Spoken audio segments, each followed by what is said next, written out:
you have hundreds of thousands of dollars in equipment to make that farm work.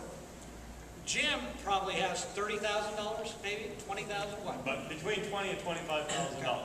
It's a huge difference. You know, Jim can make as much probably on 8 acres as a commercial farmer can make on 1,000 acres on a yearly basis.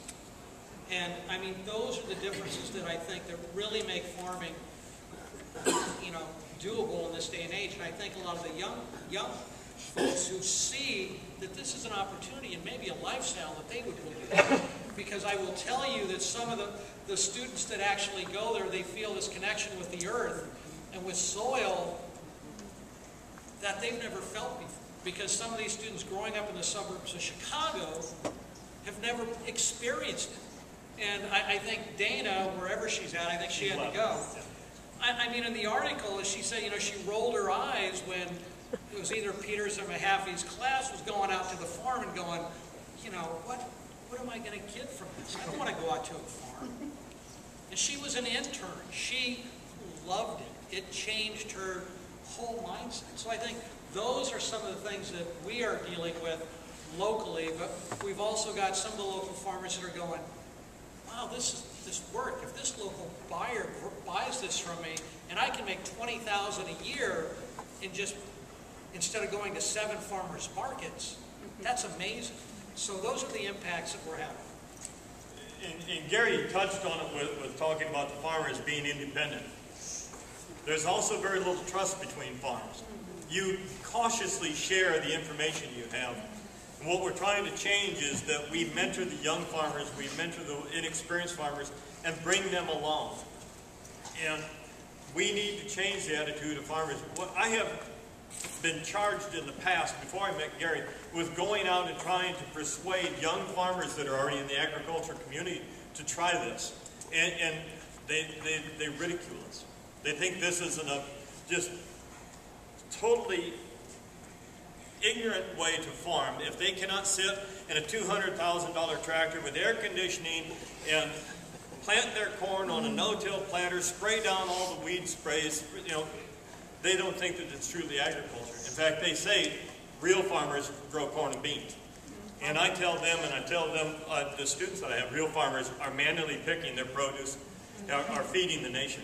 But it's the things we have to change, because even within the agricultural community, they do not accept this as a viable option. We see more acceptance from students and more excitement about going into farming from students, even from a city.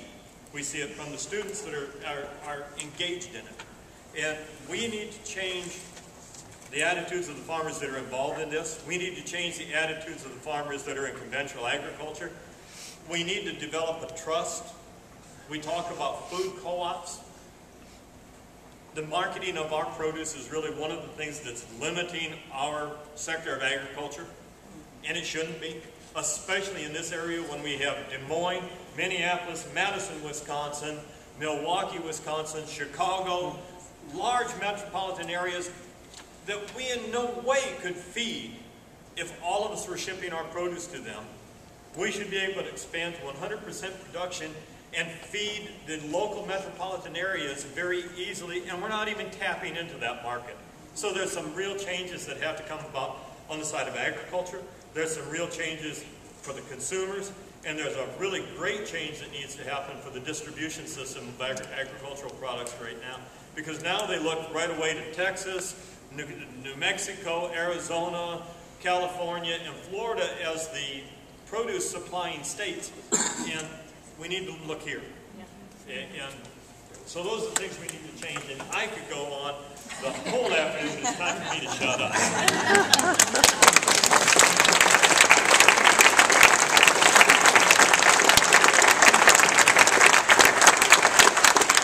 So I think one of the key factors that Jim and I have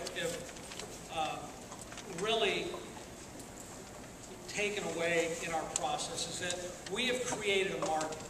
When we went to Lafredo's Produce and said, listen, we aren't going to be buying product from you. We need you to work with some of these local growers. Now, Lafredo's wants some of our business, and they've had it in the past. Excuse me, sir. But you know what?